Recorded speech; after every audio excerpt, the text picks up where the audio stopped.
It was back on January 30th, 2003 in Monterey that I got news John Thomas Killip, my dear friend in Monterey, had killed himself. And it led me to a different path. I never thought about this journey to discover my roots, both in America, Gold Mountain, in China, the Middle Kingdom. And of course, of this path, I discovered the true roots of myself, of being Chinese, of being American. And I really discovered the mystery of my father, because honestly, we had a very disconnected relationship. He never told me or my brother Michael anything about his life in China or his life in America. All we knew was he brought us to restaurants to eat, to markets, things of that nature. But we never got in depth about his story. And during the course of the past 15 years, I've found an amazing legacy that I really now appreciate him so much, of the sacrifice. Okay.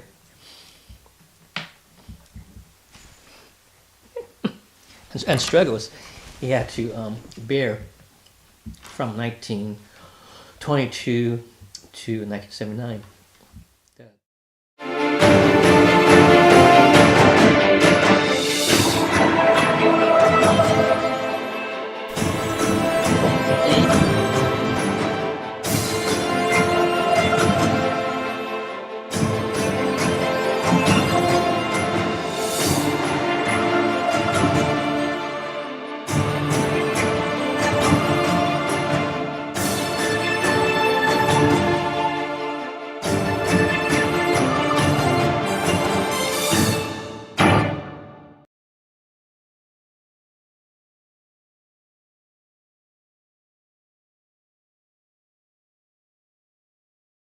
Fortunately, I found traces to the National Archives, to memories of his colleagues, to my villagers in China, of his story, his struggle, both in Kaiping, in Guangdong province, and America. And it created a story I never knew about between America and China, Gold Mountain, and Kaiping. And it's an amazing journey that I could go back. Even before him, my grandfather, Moy Chung, my great-grandfather, Hoi Lin Chung, my great-great-grandfather, Bang Yun Chung, my great-great-great-grandfather, Chung Chun Chung. That it covers an amazing course of American history, from the gold rush in California to the Transcontinental Railroad, from California to Utah, to Boston Chinatown, to Central Square in Cambridge, to Little Tokyo in Los Angeles, to San Francisco Chinatown, and to the famous iconic Far East Café in Little Tokyo. It's just so much richness in this texture of this story. I never thought about where I came from, how I came over here. I was just living myself as a ABC, American Born Chinese, as a Juxing bamboo. I knew I was Chinese, but my elders never told about the stories of the paper sun, and found out the world of the National Archives somehow had Chinese immigration files, and it was because of the Chinese Exclusion Act of 1882. Before 1882, there was no formal system of documenting arrival departures. The only remnants or trace would be ship logs, whether who's departing, who's arriving, and most of the time they messed up the names, the actual transliteration of the names. And sometimes they just treated Chinese as cattle, so 10 Chinese, 20 Chinese. And the records could be also lost, destroyed over time. So it's very hard to retrace that. You can get a rough inkling, what kind of ships they arrived, what ships they departed, the system was in place, but it'd be very difficult to find the exact time when he arrived, the exact time when he went back. I found his records of his journey from Kaiping to Hong Kong to Vancouver through Canada to Boston in 1932. And that was an amazing journey, reading that story, looking at those pictures of him being a young 10-year-old child, going with his paper father as a paper son as an illegal immigrant to somehow come to go Mountain America. That was an amazing journey. I can imagine. It took 1 whole month. The time he left from the village to the time he stayed in Hong Kong. They took the sailboat across to Canada, to Boston. But then suddenly I had an urge to go back to Hoi Ping in Guangdong province, to go back to the village where my father came from. My roots, his roots, my forefathers' roots.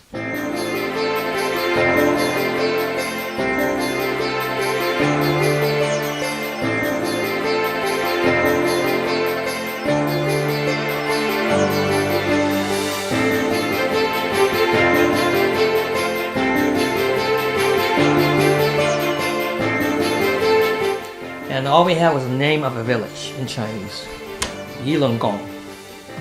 All we had was a name. And we asked the people in Hoi Ping, and we found a driver who agreed to hunt down for that village. And I was so amazed. Hoi Ping is a gorgeous tapestry of ponds, valleys, and farms.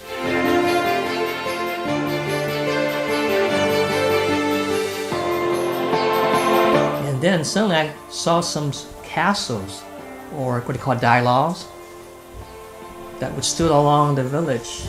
And finally we found our village, Longgang. And the moment we got into the village, unannounced, and there's commotion. People were asking from the ancestral hall, who's here? Who are these strangers? And I said, hey, we're from America, Go Mountain. I'm you. And there was tears of joy. I felt so exuberant, so excited.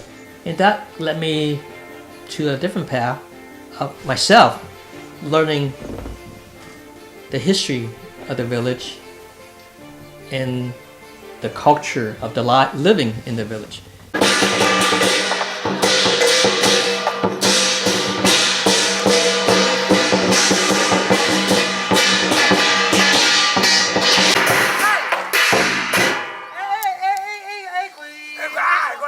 For them, it's me being a fallen leaf from across America, returning home, and that me come back to them. I have not forgotten them. I remember them, and I'm respecting our mutual ancestors, our relatives.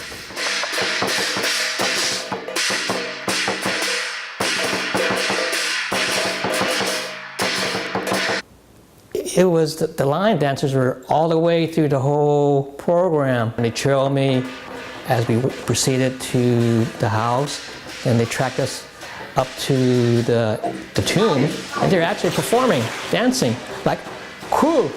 That was so neat. With the firecrackers too, and they had that experience too, like, wow, that was spectacular.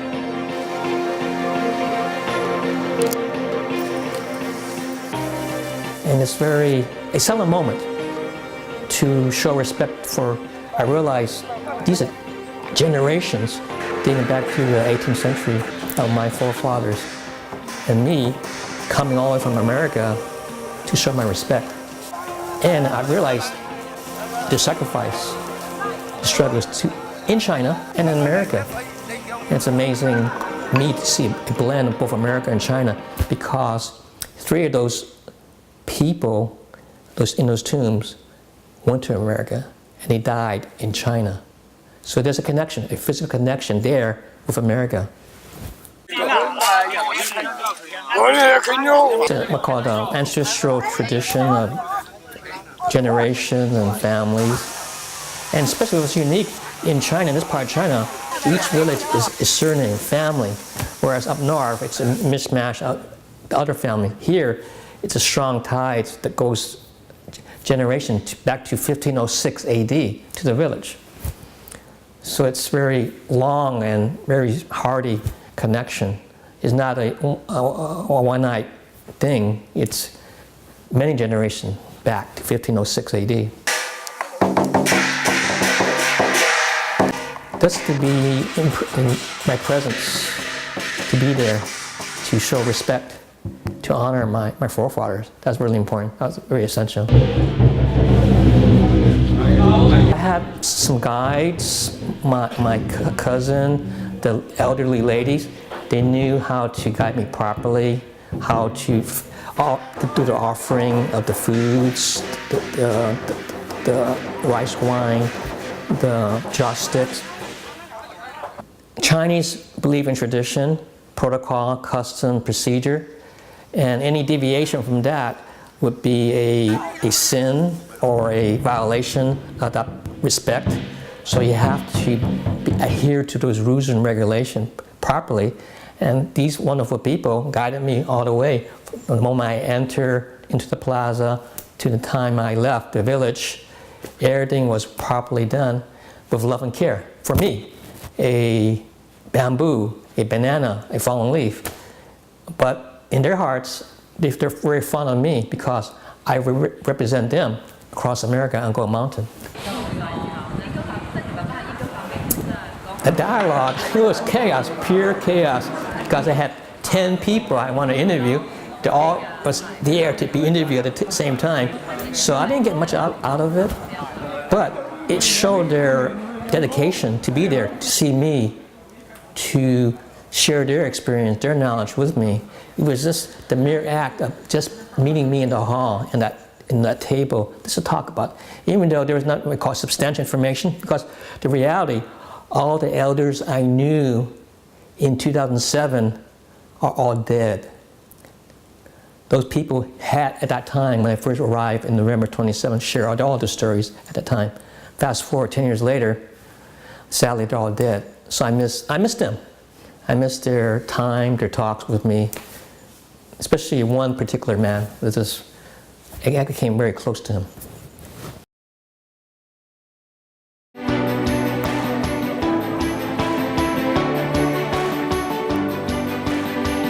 The common thread is it's family. It's the call of family that reunite us in that place. I mean, 75 years later, after my father left, I came back to represent him, and the people who were in the village remember that time, remember my father. They even knew about myself and my brother in America. They had heard tales about us. So that was amazing too. Well, it's been a gradual change, a transformation, because I'm learning, I'm developing my heart in terms of my family. There's so many secrets that I did not know that unfolded over the past 15 years that was not in a given place. I had to learn, interpret it, talk to people, understand it. So it's been an odyssey and discovery of my ancestral roots. Especially when I found out the first time in November 27, I had my own house. It's an old gray brick house, 2-story, run down, leaky roof. But it had something tangible, physical. I have the house, I have my relatives, I have my tombs. I can relate, I can touch it, I can smell it, I can sense it. Still intact, still there. It has a leaky roof, but it's still there. It's actually my house now, since by default, I assumed the ownership of that house. It is still intact, it's still there in Long Lake, roughly the late 19th or early 20th century.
during that time in the late 19th century, early 20th century, China was in chaos. There was turmoil across the land, drought, starvation, hurricane. There was civil war against different factions all across China. There was crime, warlords, gangsters, kidnappings, killings. And under that context of that world in China, people were dying and starving. There was no hope of that China. China was being brutalized by the Western powers, the European powers, and Japan, and America.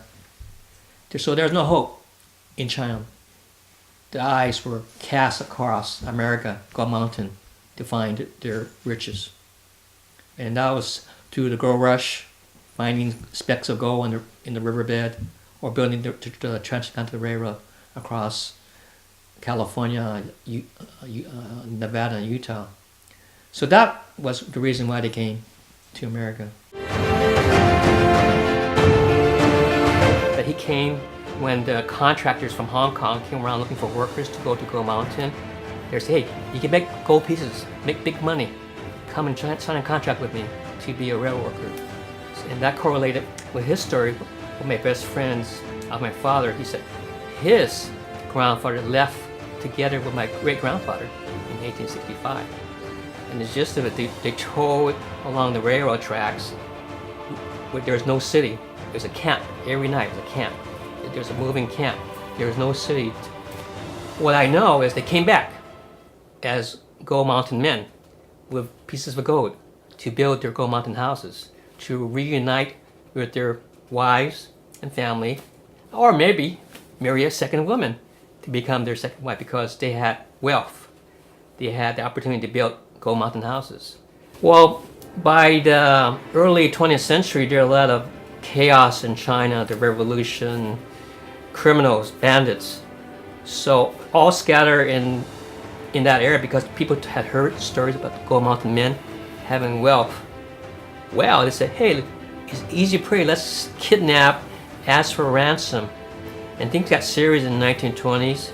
So at that point, the village and the Gold Mountain men donated money to build the Kaiping dialogue, which is those long stone sentinels as a guard tower. My great-grandfather contributed, my grandfather contributed. Within that dialogue is a plaque showing all who donated, inscribed, see their names. My grandfather and my great-grandfather's name. That was in the early 1920s. My father left the village, took the slow boat to China, from China to Hong Kong. And from Hong Kong, he took, on the Canadian Pacific Line, the SS Empress of Asia, on a second-class passage across from Hong Kong to Vancouver. And when he landed, him and his paper father, Kwang Hock Chung, took the Canadian Pacific Railroad, the Imperial Limited, across from Vancouver through the Rockies, through the prairies of Canada, to a place called Yarmouth in Nova Scotia. And from there, he took a tramp boat from there to Boston and landed in 1932 at the immigration station in East Boston at that time. And bear in mind, this is a young boy from a village, a humble village, that had nothing, no cars, no buses. And suddenly he's pushed aside to this journey to a different world. His first experience on a steamship, his first experience on a steam train, his first experience on a little small boat, and arriving in a foreign place, Boston, in 1932. I could see his eyes being in awe of all the things he was experiencing, all the sights and sounds. He was thrilled, but also scared at the same time. I can imagine that journey over the month from Hong Kong to Boston in 1932.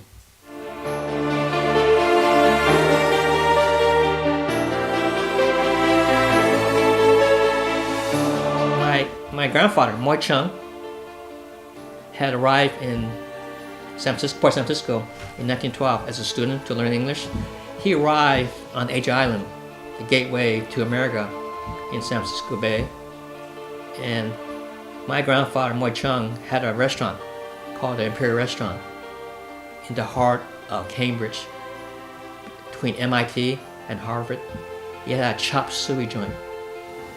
Chop suey is a form of Cantonese cuisine of the early pioneers in China who brought their foods and they Americanized it and became chop suey. My relatives had the famous Far East Café in Little Tokyo from 1935 to 2004. And my other cousin on my mother's side had another famous chop suey house called Jimmy's Oriental Garden Restaurant in Santa Barbara. And that personally was the owner of the Kubla Khan Theater Restaurant, which had chop suey. So I had many involvement of my family on the side of chop suey. Eventually, by 1936, my grandfather had to close the business or sell the business because of family connections. My father and grandfather left Boston to Los Angeles to go to a cousin's place called the Yukon Law Chop Suey Cafe in Little Tokyo, Los Angeles. Then eventually my father, Jim Suey Chong, graduated from Belmont High School in 1940. World War II came about. He became an aircraft mechanic for the China Clipper. He went to San Francisco in 1943 to become a mechanic on Treasure Island, right over here, serving the seaplanes during the World War II. So that was the initial connection. He got back to San Francisco. He went to Hawaii around 1944, over at Pearl Naval Air Station at that time. And he went back eventually to San Francisco to work down here in Millbrae, which became San Francisco International Airport, serving the seaplanes at that time. Then when the war ended in World War II in December 1945, he had free time to figure out what to do next in San Francisco. So he became a junior partner of a nightclub called the Kubla Khan Theater Restaurant at the gateway of Chinatown on Bush at Grant with the irrepressible Eddie Pond. So my father worked as a waiter, bartender with Eddie Pond from 1946 to 1950 as a junior partner of Eddie Pond at that time. A lot of people, soldiers, Navy people, celebrities went through Chinatown, and it was a coming scene. You got dancers, singers, and strippers. You got chop suey cuisine, great time entertainment, three night shows a week, plenty of good food. It was a place to be here in Chinatown back in the 1940s.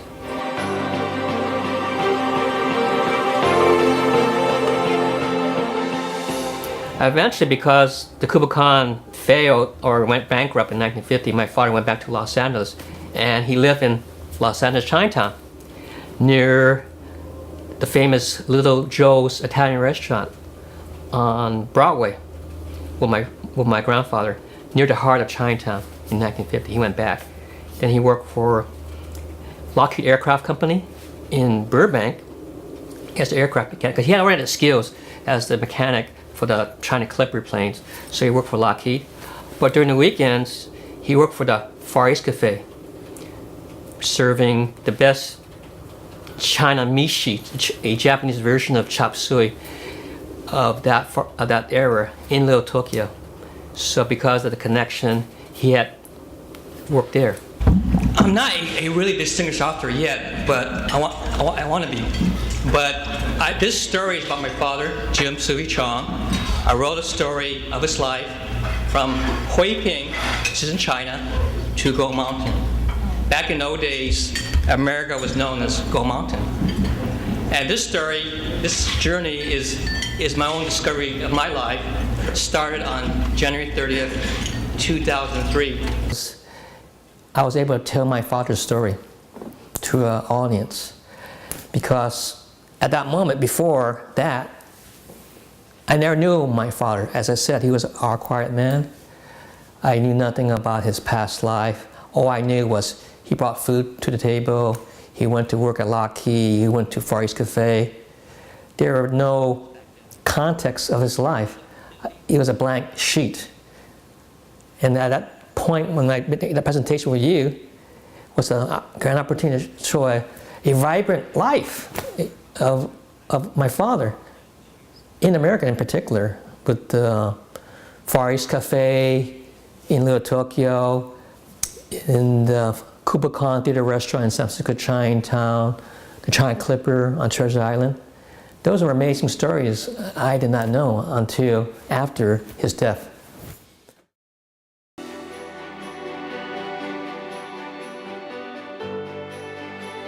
It was important for me to present artifacts, material from America that represent what my Zhang family have done or achieved, or myself, and preserve it in that library so that future generations will look upon myself and my forefathers and have a better context of what was happening in America. So I brought that material, the artifacts, the books, the song, so they can relate that in China, in Kaiping.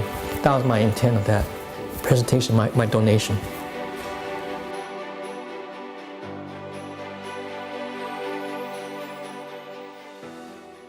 It gave me not more, it's a deeper retrospective insight of both my mother clan and my father's clan.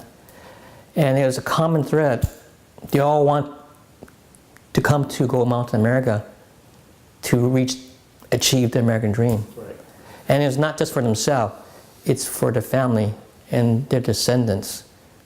It's their sacrifice, their struggles that really impart with me looking at their life in America.